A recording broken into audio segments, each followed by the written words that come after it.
Normalmente el que pone un título procura no poner un título pesimista, un título negativo. Y este pues es una nota negativa de la cual no podemos apartarnos. La nota negativa que fue que hoy vivimos la gloria de Dios, hoy vivimos el reino de los cielos, pero precisamente lo que acabamos de tener, la comunión del pan, es aquella que nos recuerda y nos dice, Señor, cada vez que la tengan, recuerdan mi muerte y anuncian mi pronta venida, las dos cosas. Y hoy estamos para recordarnos este momento duro que pasó nuestro Señor Jesucristo. Ya sabemos que la Biblia nos hace notar que el Señor Jesús lloró dos veces. La primera vez lloró cuando su amigo Lázaro estaba muerto, que después lo resucitó, pero dice que lloró y estaba sentimentalmente afectado. Después, cuando vimos, ya hace una semana o dos, que vimos cuando Jesús entró a Jerusalén en el pollino de asno y que se paró y vio a Jerusalén y lloró sobre Jerusalén, porque sabía que Jerusalén iba a recibir un juicio por cuanto no reconoció la visita de él en este tiempo. ¿Recuerdan esto? Hoy estamos tocando este tema que después o durante la cena, una vez que habían tenido la cena del Señor, estaban en la cena, cuando el Señor les anunció, uno de vosotros me va a entregar. Ahí empieza Jesús a angustiarse, a entristecerse, porque no es lo mejor. No queremos que los amigos o la amistad se distorsione. No estamos para esto. Queremos ver la gracia y el poder de Dios en nosotros, ¿no es cierto? Y en nuestros amigos y en nuestra familia. No queremos que hayan problemas. Pero ya sabemos que Jesús dijo, el que mete su pan en mi plato, hasta ahí estaba la confianza de Judas y la confianza que Jesús le había dado al grupo. Uno se recostaba en su pecho, otro le hacía bromas, otro decía cualquier cosa, porque pasaban juntos con Jesús. Y el que metió el pan en el plato de Jesús dijo, este va a ser, hoy mismo va a suceder esto. Porque se llama Santa Cena, porque cenaron, era la hora de la cena. En realidad debe llamarse la comunión.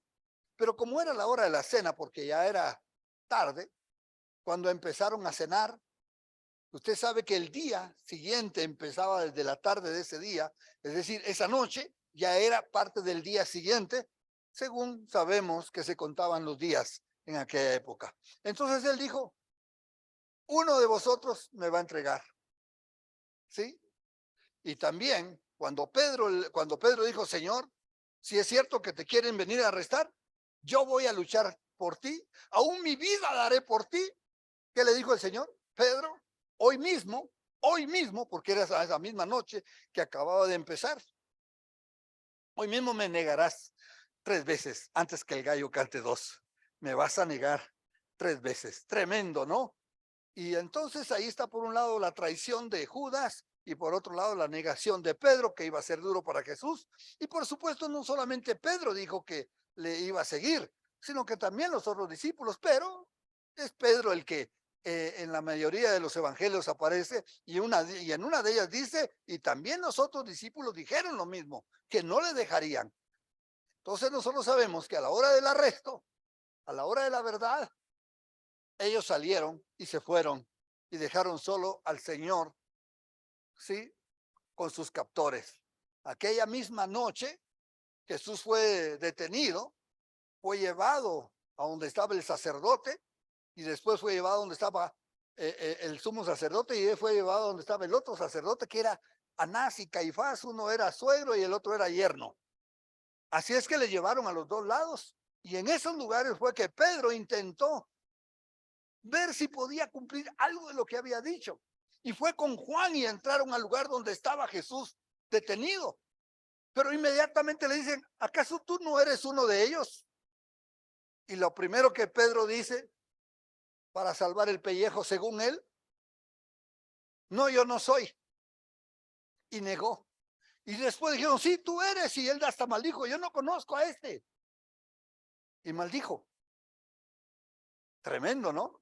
Y dice que después Jesús le ve Y Pedro se recordó porque el gallo cantó la tercera vez y lloró amargamente su cobardía. Pedro no tenía la calidad humana todavía, las cualidades para sostenerse en pie ante los conflictos. Usted sabe que en este tiempo tenemos todos conflictos. ¿Cuántos están de acuerdo conmigo? Claro, amenazas, luchas. Pero Pedro, les quiero decir, lo quiero disculpar un poco. Pedro no tenía el Espíritu Santo hasta entonces. No fue sino hasta que Jesús resucitó que les dio el Espíritu Santo. Por eso vemos que después Pedro se levanta con valentía, se levanta con autoridad y empieza a llevar el mensaje del Señor de una manera maravillosa y con poder. Ya no le tuvo miedo. Así es que hoy en día nosotros no estamos como los discípulos que tuvieron que huir. Hoy estamos con Dios, hoy estamos con Cristo y tenemos el Espíritu Santo con nosotros y su poder para enfrentar los conflictos que nos vengan en la vida. ¿Qué le parece? Otro día les damos más testimonios de nuestra vida, de lo que pasó. Hemos tenido que pasar. Pero bueno, ahí está entonces el Señor con los discípulos. Pero antes de que al Señor lo arrestaran, Él estuvo en un tiempo de agonía tremenda. Vamos a las Escrituras. Esta se encuentra en Marcos capítulo 14, verso 27. Jesús le dijo, escuchen lo que les está anunciando. Todos ustedes se van a escandalizar de mí esta noche. Porque escrito está. Eso tenía que suceder porque ya había una escritura que decía esto. Escrito está. Heriré al pastor y las ovejas serán dispersas. ¿Quién es el pastor? Jesús. ¿Quién es su pastor? Aquí deberían decirme con más seguridad. ¿Quién es su pastor? Nos vemos a la salida. Así decía un amenazante antes, ¿no? Pero tienen ustedes toda la razón. Aquí el pastor es Jesús. Aquí, allá y siempre el pastor es Jesús. Amén. Pero en este caso estaba escrito que iban a herir al pastor, que era Jesucristo. Él les había dicho, yo soy el buen pastor. Mi vida daré por las ovejas. Pero mientras ese proceso se da, las ovejas iban a ser dispersas. Ellos iban a correr por todos lados. Efectivamente, cuando llegó Judas, que con un beso traicionó al Señor, pues ahí tuvieron que correr. Pero escuche lo que sigue diciendo. Pero después que haya resucitado, les está diciendo que va a morir, pero ya les está anunciando que va a resucitar. Maravilloso, ¿no es cierto? Ya les está anunciando, pero después que haya resucitado, iré delante de vosotros. ¿A dónde? A Galilea, porque era el lugar donde ellos mayormente se habían congregado. Entonces Pedro le dijo, aunque todos se escandalizaron, yo no. Y le digo, Jesús, de cierto te digo que tú, hoy, en esta noche, antes que el gallo haya cantado 2 veces, me negarás 3 veces. Mas él, con mayor insistencia, decía, si me fuere necesario, moriré contigo, no te negaré. También todos decían lo mismo, los discípulos que estaban con él. Ya vemos que esto no sucedió. Pero bien, adelantémonos. Y tomó en esa noche, tomó consigo a Pedro, a Jacobo y a Juan. Esto que está aquí adelante, donde dice, y comenzó a entristecerse y a angustiarse, no estaban todos, estaban solo los amigos más cercanos. Estaban los discípulos que eran de él más cercanos. En tal caso estamos hablando de quién, de Pedro, Jacobo y Juan. Ahí dice que comenzó a entristecerse y a angustiarse. ¿Cuántos han estado, se pueden identificar en algún momento de su vida con Jesús de haber estado entristecidos y angustiados? ¿Alguien puede identificarse? Es horrible. Hay personas que pasan días, noches enteras sin dormir por esto. A algunas personas se les vuelve crónico y otras personas se acostumbran a vivir en angustia y tristes porque todavía no han podido tener ese contacto personal con Cristo, de que el lucero de la mañana amanezca en sus corazones. Pero cuando estamos con Cristo las cosas cambian. Pero Cristo, ahora estamos hablando de Él, humanamente 100% hombre, se entristeció y entró en angustia. Esto es más profundo, dice más la escritura. Y les dijo, mi alma está ¿cuánto? ¿Cuánto está su alma? Muy triste hasta la muerte.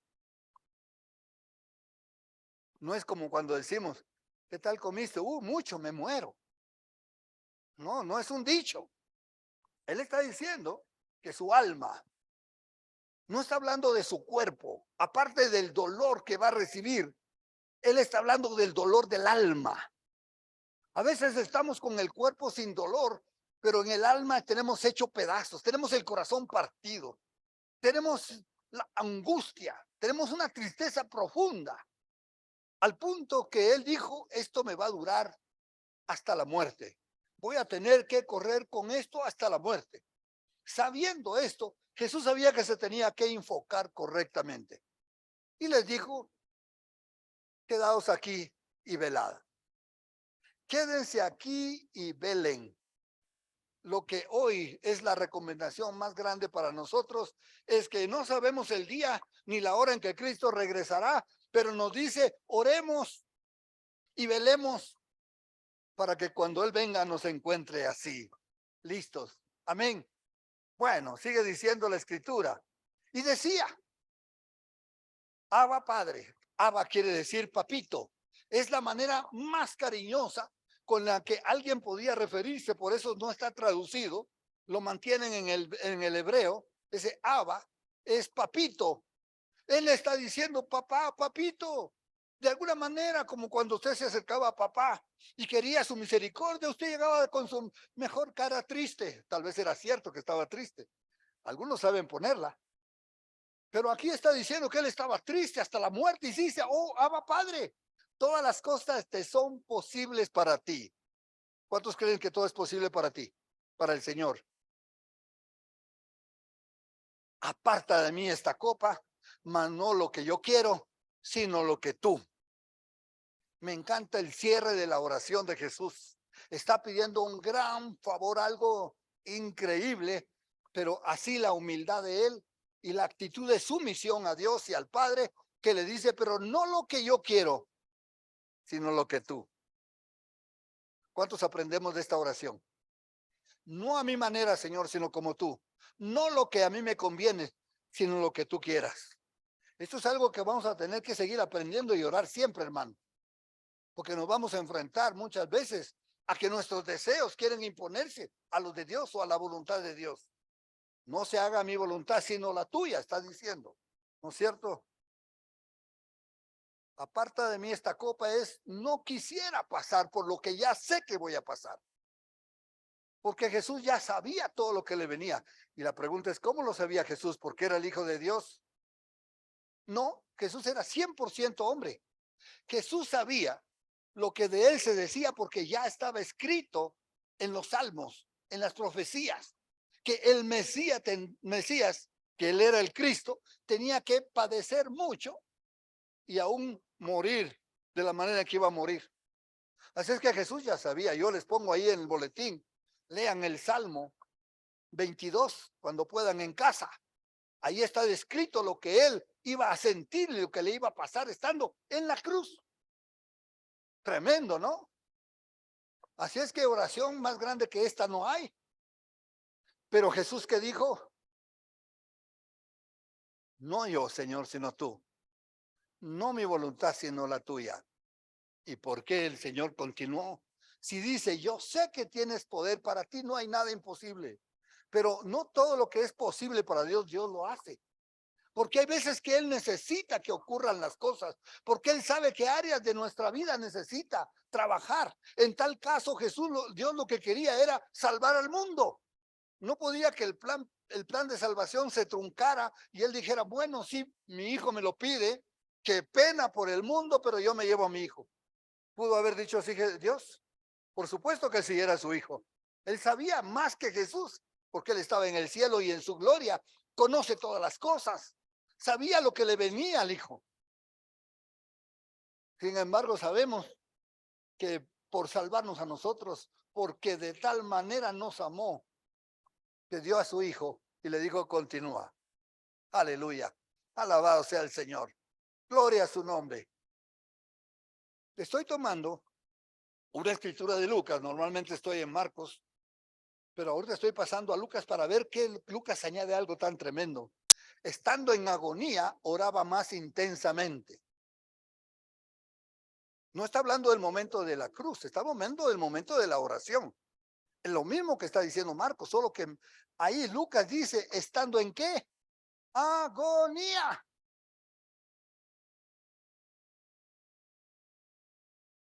Hemos visto a personas agonizar con tal dolor. No todos. Rogamos que nuestra partida o la de cualquiera de nosotros no sea en agonía, en dolor, sino que el Señor nos lleve tranquilamente. ¿Cuántos han orado en algún ratito eso que no se les vayan en agonía? Uno. Los demás están a la despensa. Lo que pase, no importa si agonizo, no importa. Ahí voy a estar aguantando. Acabo de estar con 2 personas en agonía. No cuando están agonizando, pero sí que han tenido mucho dolor. Y en algún momento de la vida de ellos, estando en esta posición, han dicho, Señor, ya llévame. No quiero estar así, no quiero seguir sintiendo más dolor. Y los parientes, los hermanos, las esposas, el esposo, han dicho, hagamos algo. En otras palabras, ¿qué? Ayudémosle porque se quiere ir. Porque no pueden aguantar y ver que un hijo, un esposo, un padre esté sufriendo tanto. Jesús dice acá, estaba en agonía y Dios lo sabía. Y el Padre tanto amor nos tuvo, de tal manera nos amó que sobrepasó la agonía del Hijo, que le estaba diciendo, que estaba viendo para salvarnos a nosotros. ¿Y qué hacía el Señor? Oraba más que intensamente. ¿Qué vamos a hacer cuando estemos nosotros en momentos difíciles, en tristeza? Me tiro al abandono. No. Tráiganme mariachis para contentarme. Tal vez se va a contentar un rato, pero esa no es la medicina. Aquí está lo que Dios puede traer a nuestro cuerpo, una paz, un alivio, un entendimiento. Cuando dice oraba más intensamente, era porque se comunicaba mejor con el Padre y se alineaba a los planes de Dios. Y nos muestra que físicamente se mostró cuál era su agonía. Estamos hablando que tenía una agonía en el espíritu, pero el problema espiritual se refleja en el cuerpo. ¿Cuántos saben? Cuando hay problemas espirituales, la gente enferma, se le bajan las defensas.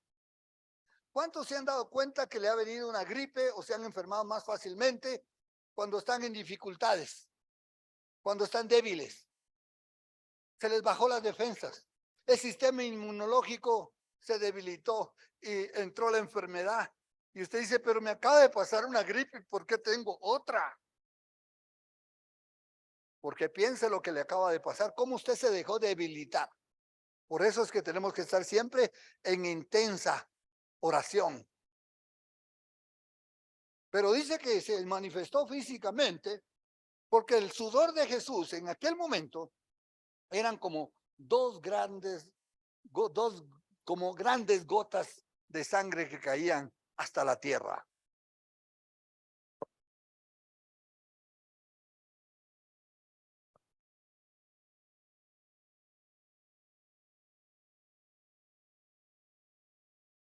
Sabemos que Isaías 52, 53 nos dice proféticamente que el camino a la cruz ya empezaba a llevar nuestras enfermedades y nuestros conflictos, nuestras dolencias. Estas gotas empezaron a caer con sudor de la intensa oración y de la profunda tristeza, de la agonía que él pasaba. Esa sangre cayó sobre tierra y usted sabe que la tierra simboliza al hombre, porque del polvo venimos y al polvo volveremos y fuimos hechos de barro.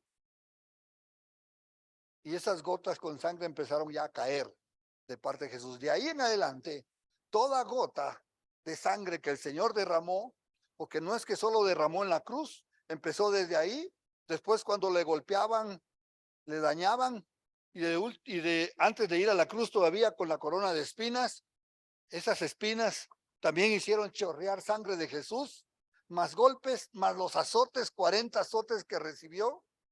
Esa sangre ya estaba limpiando y usted tiene que saber que puede creer en esa sangre. Y completó su obra, por supuesto, en la cruz. Regresamos entonces a Marcos 37, estamos en el 14. Pero cuando él regresó de haber orado así de esa manera, oh sorpresa, regresa y encuentra a los discípulos, ¿cómo? Durmiendo.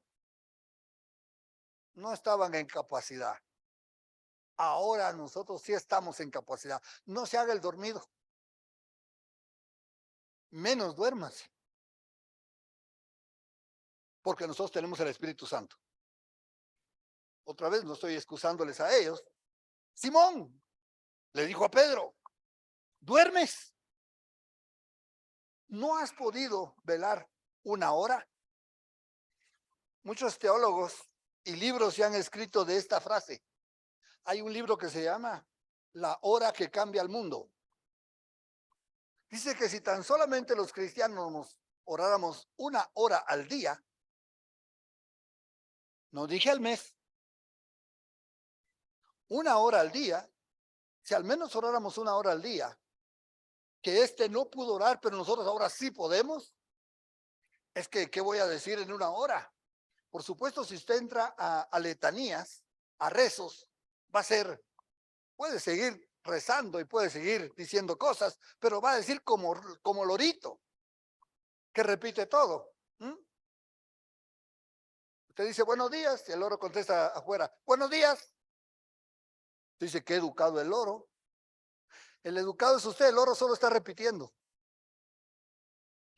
No entremos ahí, entremos en oración, entremos en una comunión, entremos en una plática, entremos en una conversación, derramémonos en oración con el Señor y vamos a ver los cambios. Velad y orad.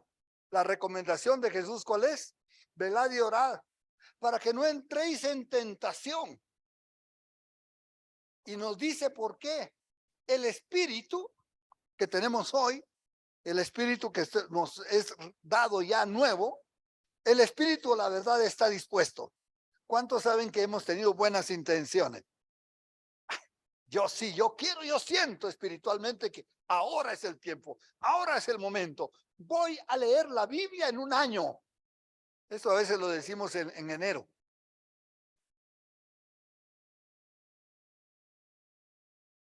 En febrero ya bajó la tónica. Para marzo, es cierto, estoy atrasado. Pero me voy a poner al día en abril. Espero que se ponga al día, solo por decir algo. Esto es por hablar de las promesas que hacemos para poder demostrar que el espíritu, la verdad, está dispuesto. Queremos ver cambios, queremos ser diferentes. ¿Ah? Pero la carne es débil. Por lo tanto, la recomendación de Jesús es orar y velar. Usted sabe que la diferencia entre orar y velar, una es la comunión y el otro es el que está velando, es el que está cuidando. El que hace oraciones guardando a su familia y cuidándose de lo que el diablo quiere hacer en su vida. La oración y el velar lo protege a usted, lo pone en un lugar de seguridad. Amén. Aleluya. Así está Jesús diciéndole. Por último, usted sigue diciendo, levantados, vámonos de aquí. Se acerca el que me entrega. Y ahí pues nosotros ya sabemos que le entregaron con un beso, traicionó Judas al Señor. Qué tristeza. Y después el Señor tuvo que ver la negación de Pedro, como ya lo dijimos, ver cómo los líderes religiosos de aquella época buscaban ocasión para matarle. Qué tristeza. A quienes él les había entregado la palabra y el poder de la predicación, ahora estos le estaban entregando, le estaban buscando ocasión. Y cuando por fin deciden que le van a matar, empiezan a golpearse, a escarnecerle, a mesarle la barba, a escupirlo en el rostro, y sigue su martirio, aparte del dolor que ya venía acarreando, de la tristeza se añade el dolor físico y sigue viendo que sus ovejas. Por eso esta canción que cantamos un día se las voy a predicar, que dejó las 99 para buscar la una. ¿Quién sabe si en ese concilio habían 99? Y el Señor deja esas 99 que lo están criticando para buscarle ¿a quién? ¿A quién? Diga a mí.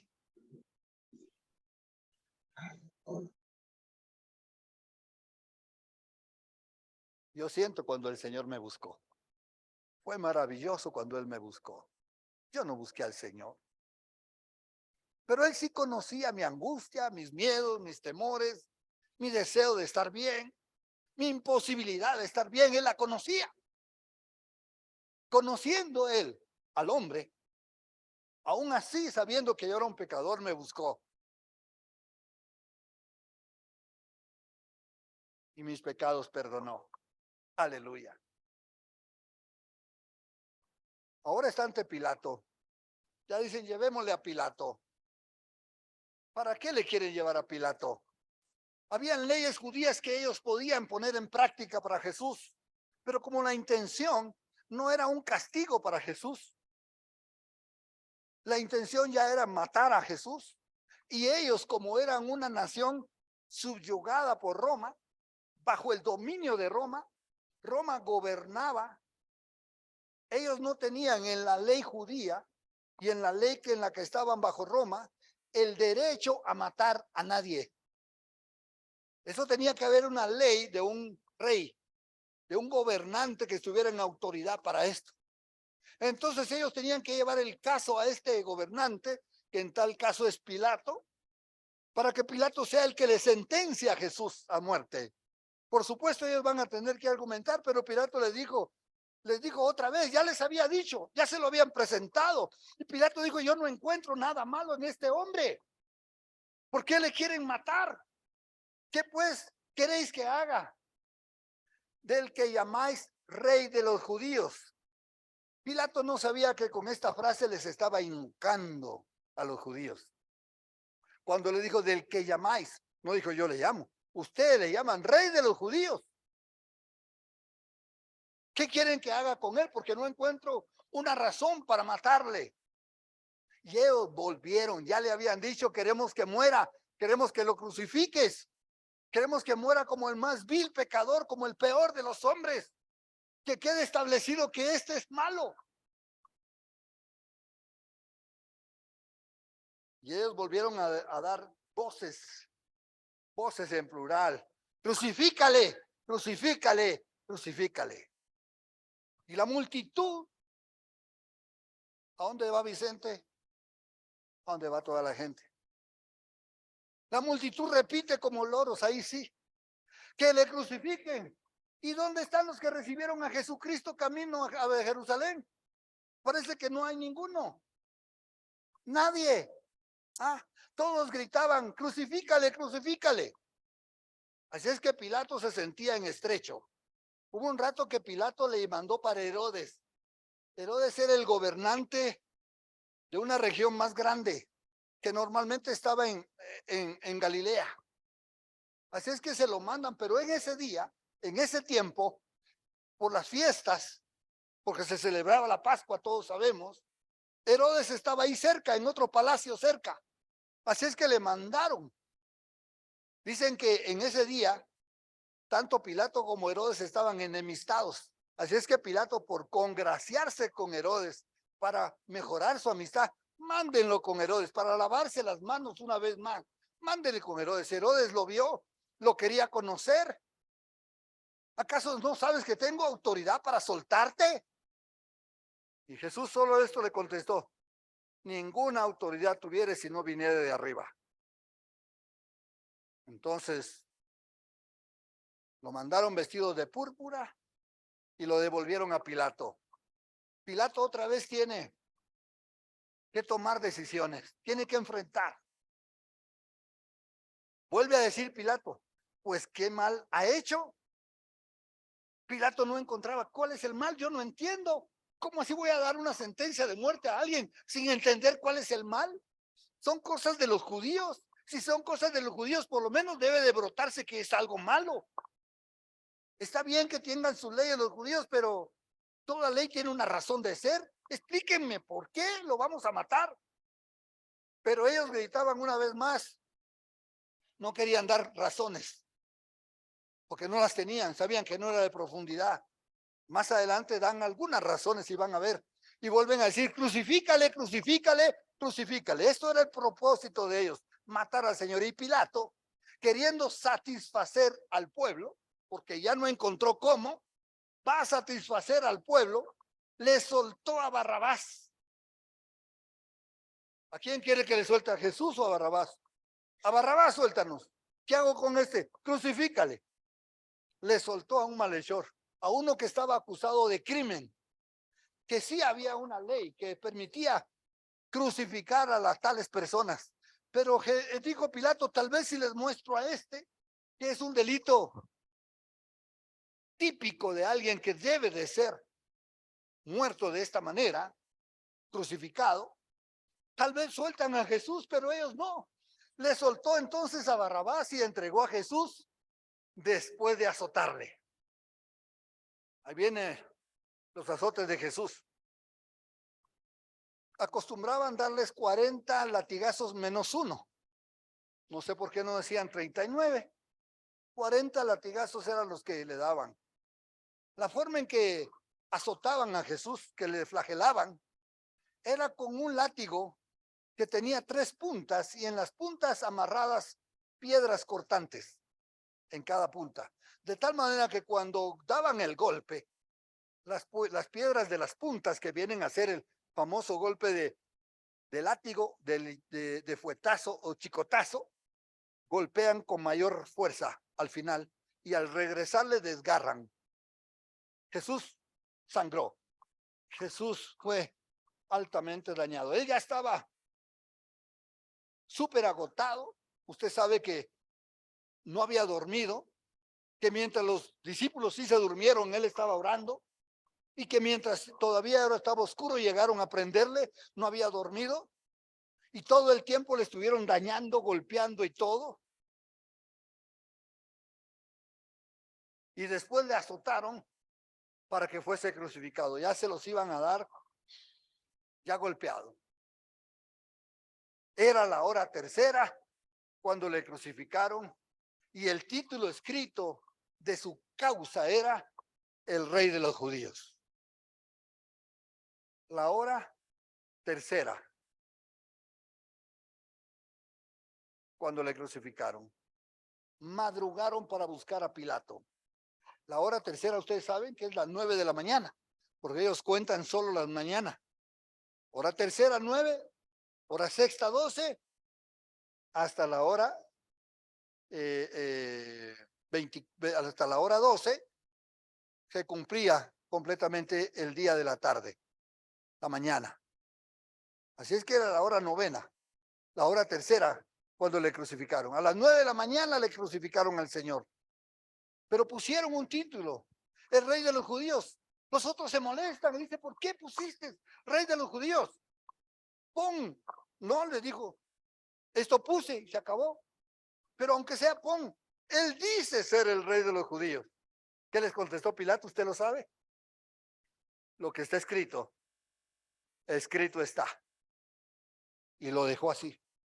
Y esto lo puso en 3 idiomas, en hebreo, en griego y en latín, que eran los idiomas que se manejaban en aquel tiempo, para que todos leyeran, el Rey de los Judíos está siendo crucificado.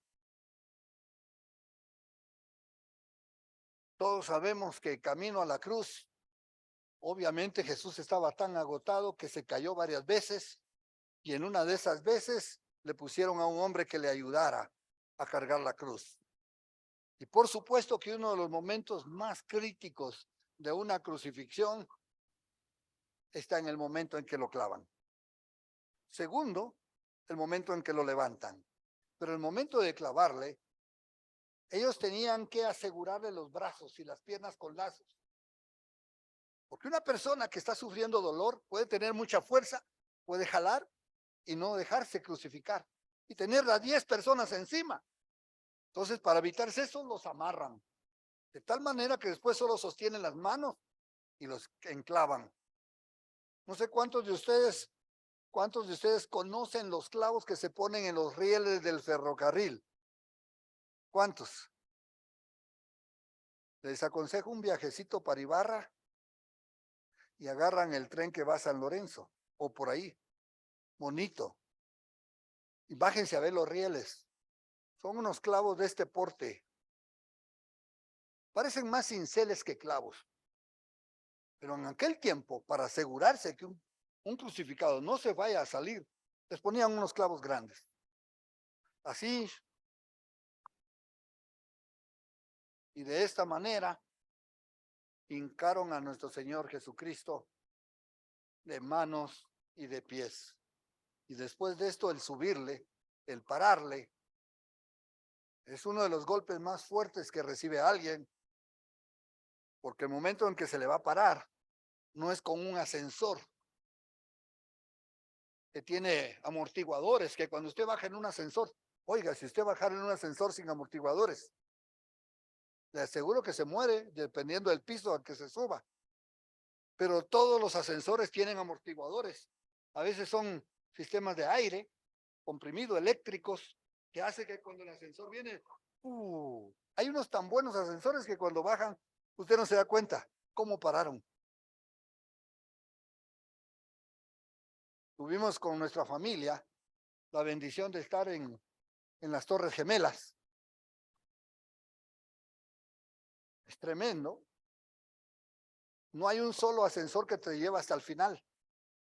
Ellos te llevan primero hasta un piso, después te bajan, te subes a otro piso y te llevan otro tirón para arriba. No sé si 2 veces nos bajaron o solo una y nos llevaron hasta la cúpula. En aquel tiempo acababa de pasar el atentado de la primera torre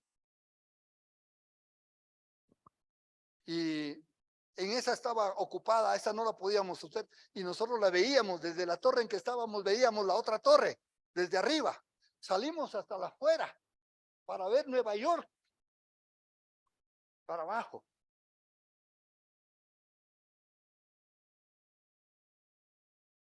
Cuando fue el problema de los incendios, una de estas torres, una de estos sistemas colapsó y algunos de esos ascensores cayeron.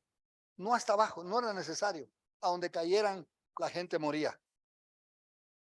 Porque no hubo amortiguación. Nuestro Señor Jesucristo,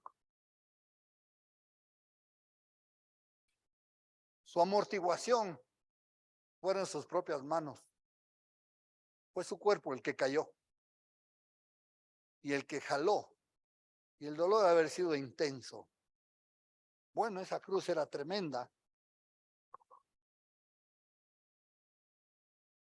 Cuando vino la hora sexta, es decir, el mediodía, hubo tinieblas sobre toda la tierra hasta la hora novena, que es las 3 de la tarde. Desde las 12 del día hasta las 3 de la tarde hubo tinieblas. Es decir, a la hora novena que Jesús estuvo en aquella cruz, a la hora sexta, perdón, que Jesús estuvo en aquella cruz, vinieron tinieblas sobre la tierra. Qué susto sean de verdad. Por eso muchos de los soldados decían, verdaderamente este es el Hijo de Dios, porque no captan lo que decía el resto del pueblo, pues el pueblo estaba asustado, el pueblo se estaba huyendo, temían algunos discípulos que también los agarraran y los crucificaran. Si a Jesús por nada le crucificaron siendo bueno y haciendo cosas buenas, ¿qué no iban a hacer? Por eso Jesús les dijo, mujeres no lloren por mí, cuando iba camino a la cruz, mujeres no lloren por mí, llorad más bien por vosotras, porque si con la rama verde hicieron esto, ¿qué nomás harán con la seca?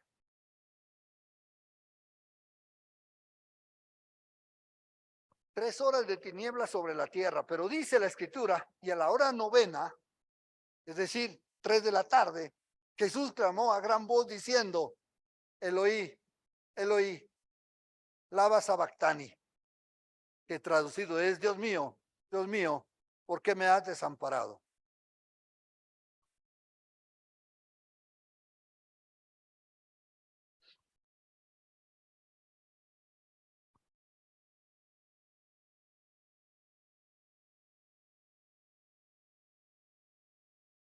al que no conoció pecado, por nosotros se hizo pecado. Estaba escrito, maldito todo aquel que muera colgado de una cruz. Y como él no había hecho nada, no tenía por qué pagar, estaba tomando nuestro lugar. Pero él, tomando nuestro lugar, sintió lo que nunca había sentido, pues él es eterno y había estado siempre con Dios. Y no había experimentado lo que era el pecado y sentirse apartado de Dios. Como yo sin Cristo me había sentido tantas veces. Pero él no solo cargaba mi pecado, él cargaba el pecado de todo el mundo. Y obviamente hubo una separación de Cristo con el Padre por el pecado cargado en la cruz. Las palabras Eloi y Eloi, Dios mío, eso significa, ¿por qué me has desamparado? Ese fue el momento más grande de su agonía, sentirse separado de su Padre, cargando el pecado de todos nosotros. Sí, el dolor, sí las otras cosas, pero este es el punto agónico más alto de nuestro Señor Jesucristo. En el Evangelio de Juan nos narra el mismo episodio diciendo así, que él dijo en aquella cruz, tengo sed. Usted sabe que Jesús estaba falto de muchas cosas ahí y estaba sintiendo mucho dolor.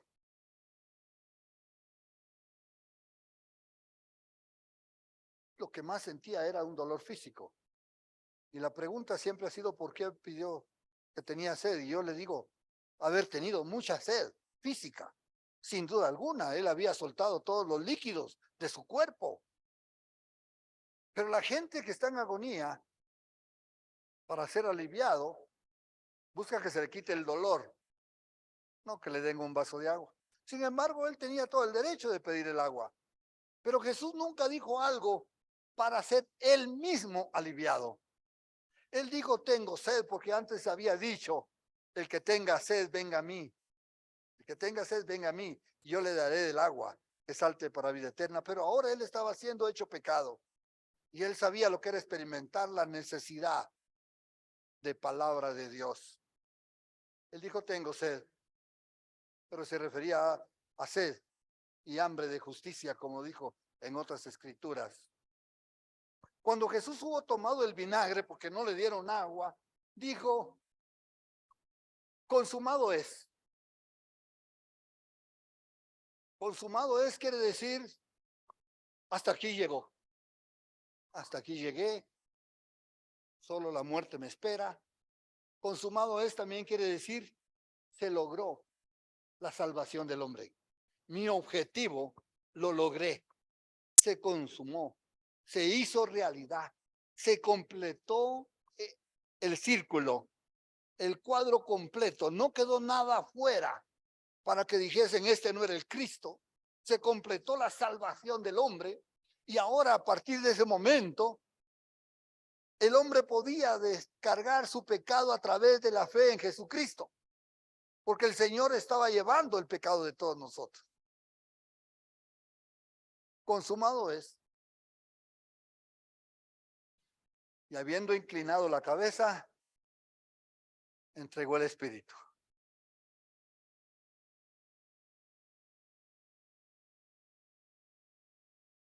En la crucifixión, por muy débil que esté una persona, siempre existe una tensión del cuerpo de querer sostenerse lo más que se puede. No podía soltarse completamente porque los clavos lo tenían atado. Pero en el momento en que muere, se hace obvio porque termina de soltarse las gotas de fuerza que pudieron haber habido en un crucificado. Cuando él inclinó la cabeza, entregó el Espíritu. En otra escritura dice, en tus manos entrego mi espíritu, otro evangelio. Dice, en tus manos, hablándole a Dios, entrego mi espíritu. El cuerpo Se iba a ir al sepulcro, pero el espíritu con Dios. Amén. Lecciones que tenemos que aprender para nosotros. Sé que es duro la separación y la muerte de un ser querido. En septiembre del año pasado, ustedes saben, fui a enterrar a mi hermano. Yo no iba a enterrarlo, yo iba a levantarlo. 4 días estuvo levantado mientras yo estuve ahí. Cuando oré, se levantó por 4 días. Hablamos, se entregó a Cristo, ya era del Señor. Se entregó otra vez a Cristo. Pudimos verlo otra vez jovial, pero tuvo un desmayo camino al baño y se lastimó nuevamente y de esto ya no salió. Falleció. Pero mi hermano está en la presencia del Señor, en la gran esperanza. Fue hermoso ver a sus hijos y a su esposa creyentes, tener el dolor de la separación, pero la certeza de la vida eterna. Pero el Señor en ese momento, Él muere. ¿Cuántos saben que nuestra tristeza, cuando entregamos nuestra vida a Jesús, se vuelve en gozo? Dice que has cambiado mi tristeza, la has convertido en gozo y en baile y en danza y en alegría. ¿Ah? ¿Cuántos saben esto? ¿Ah? Ah, no me vayan a copiar, el pasecito es único, no van a poder. Después anda Messi haciendo estos pases, dice, ¿de dónde salió? Alguien le llevó el video.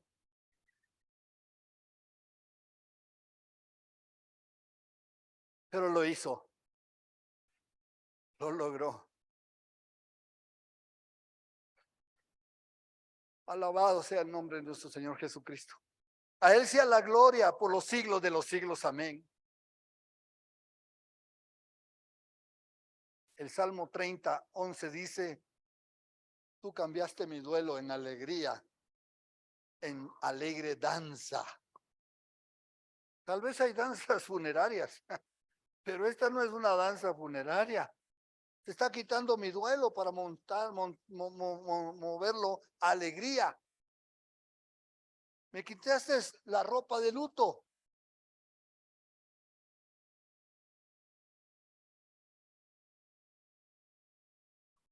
Y me vestiste de alegría. Esta es la vida de hoy que nos da Cristo. El antes y el después. ¿Cuántos se pueden ver antes y después en esta escritura? No los he visto danzar, pero bueno, algún rato han de ser. Tal vez danzan en la casa. ¿Estuvo buena la danza hoy o no, Maggie? ¿No estuvo buena la danza? Ya ni se recuerda ella la que estaba danzando. ¿Danza? ¿Cuál danza? Dijo. Entonces ni se dio cuenta que estaba danzando. Yo danzo poquito porque no quiero escandalizar a mis hermanos. Pero Dios nos da gozo, Dios nos da alegría, nos da satisfacciones, nos da bendición. Próxima semana les voy a hablar de la resurrección. Porque a partir de esto, solo es el cuerpo. Nosotros sabemos que dice la Escritura que después que murió, tenían que ver cómo quitaban los cuerpos, porque venía una fiesta. Y sabían ellos que no lo podían hacer más tarde por los horarios de la fiesta. Así es que, ¿qué fue lo que hicieron? Quebraron las piernas de los otros crucificados, porque otra vez al quebrar las piernas se viene el cuerpo, el tórax se contrae y el corazón deja de funcionar. Es una manera de terminar la crucifixión de los otros. La agonía se les paró gracias a una fiesta cristiana, una fiesta judía. Pero a Jesús ya había muerto, había entregado el espíritu, pero querían estar seguros. Y entonces un soldado dice que le traspasó una lanza. Vieron al que traspasaron, se cumplió la escritura, que estaba anunciado que esto iba a pasar. Y dice, oiga esto, que de su interior corrió agua con sangre, mostrando que la última gota de sangre ya mezclada con el cuerpo y el poca agua que pudo haber tenido, líquidos en su cuerpo, cayó al suelo. Su sangre fue derramada, Su sangre no quedó arriba, su sangre cayó al suelo. Y en ese suelo estaba yo. Yo recibo. ¿Cuántos reciben ese perdón? ¿Cuántos le dan la gloria al Señor y la honra por sus bendiciones? No todos se tienen que parar, estás con bebé, pero los que puedan pararse, pónganse de pie, vamos a hacer una oración al Señor. Aleluya.